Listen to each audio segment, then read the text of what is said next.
Guys, hello and welcome to episode number 5 of AFK. This week I will be unboxing the Blu-ray edition of The Dark Knight.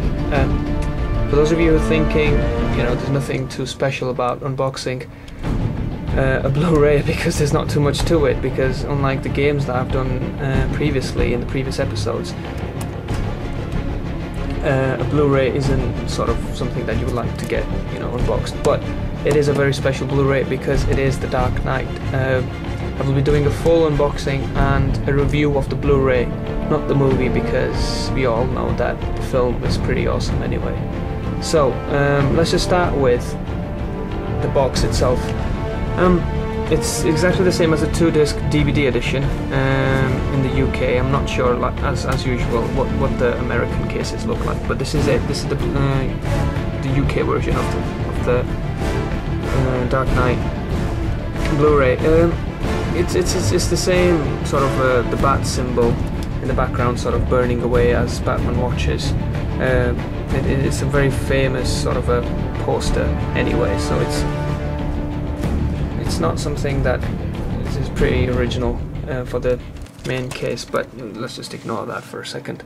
The film, as if it doesn't really need any saying, is in full 1080p.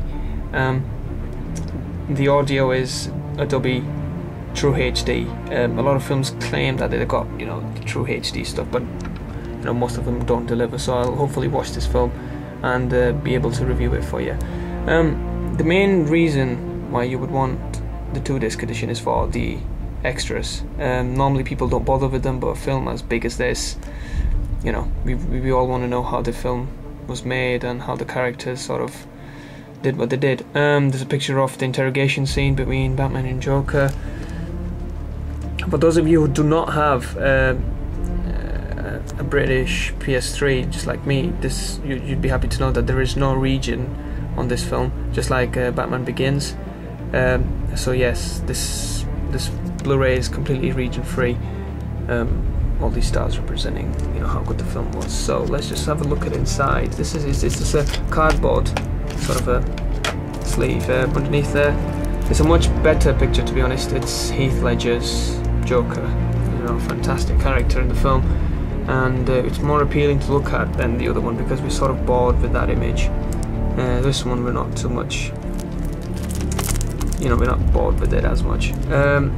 One of the main differences from the backside of this and the cardboard sleeve is that this one's got graffiti all over, as if it's, the Joker's been having a look at it. You can see him saying, "Ooh, that's me," and stuff like that.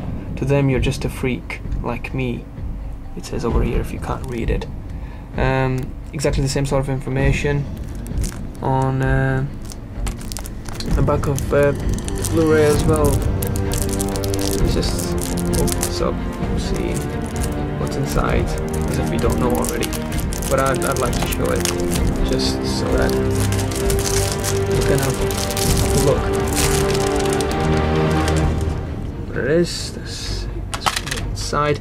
It's 2 discs, so they haven't done the lazy people thing of having the same disc for the extras and the film as well. So the one's the feature film and one's the extras. This is the extras. You've got like a close-up shot of Heath Ledger, and this is the main disc. So I'll go on with the review of the film now. Right, on with the review. I have just seen the film, and I'm going to start off by telling you a bit about the film itself. Most of you will know it, so I'm not going to, tell you the whole in-depth story of it. The Dark Knight takes place a few months, I think, after Batman Begins.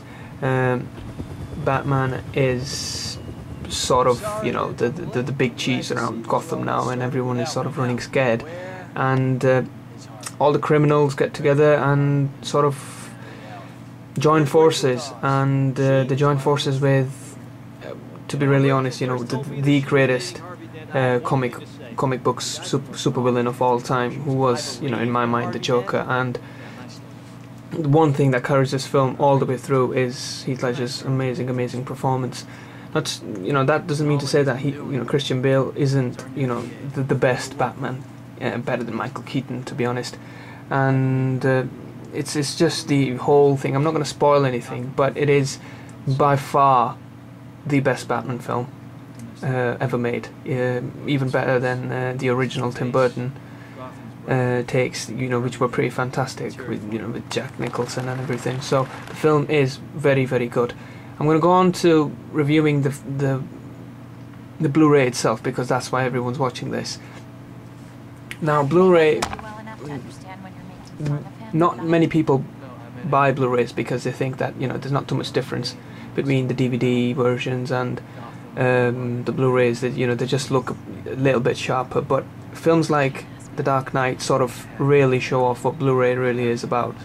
The action sequences, which were all filmed in IMAX cameras, really stand out. I mean, I can't even begin to imagine to tell you, how great they look. Obviously, what you're looking at right now is just, standard def. But if you haven't invested in a Blu-ray player, or if you have got a PS3 but don't really buy Blu-rays, this is definitely the film to start your collection with. A few weeks ago we had the Godfather collection, which was a fantastic sort of a restoration of the original films. The Dark Knight really does show off what high definition films are all about, and the action sequences look absolutely fantastic. A couple of things worth noting are that some of the scenes which were shot in not IMAX but just normal high definition, they do still look grainy. I don't know when they're going to get rid of this whole grainy thing that you get in films. It's not enough to completely put you off, but it is there. So it is a bit of a warning, but the overall video package is fantastic. The next is the sound. Now, the sound in The Dark Knight is pretty much 100% amazing. I mean, from the musical score to the sound effects, sound amazing in a home theater kit, if you've got one. If you haven't, they still sound amazing on a normal high definition television. The score is fantastic. Like I said, the sound effects are amazing, and everything, the overall sound and video package is more or less 9.5 out of 10. Just the small niggles with the video make it a bit less than full 10 out of 10. Another thing that is definitely worth noting if you're wanting to invest is that the special features are amazing. There's two 40-minute documentaries which sort of go in depth with how the film was made and what gadgets were used, and there's loads of other miscellaneous stuff like concept art and posters and Joker cards.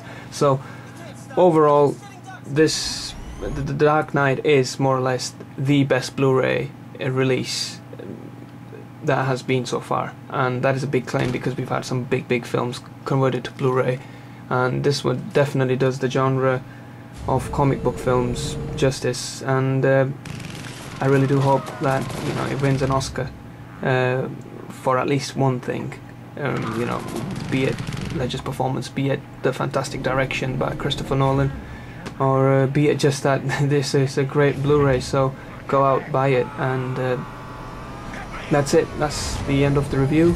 Thanks for watching. Bye.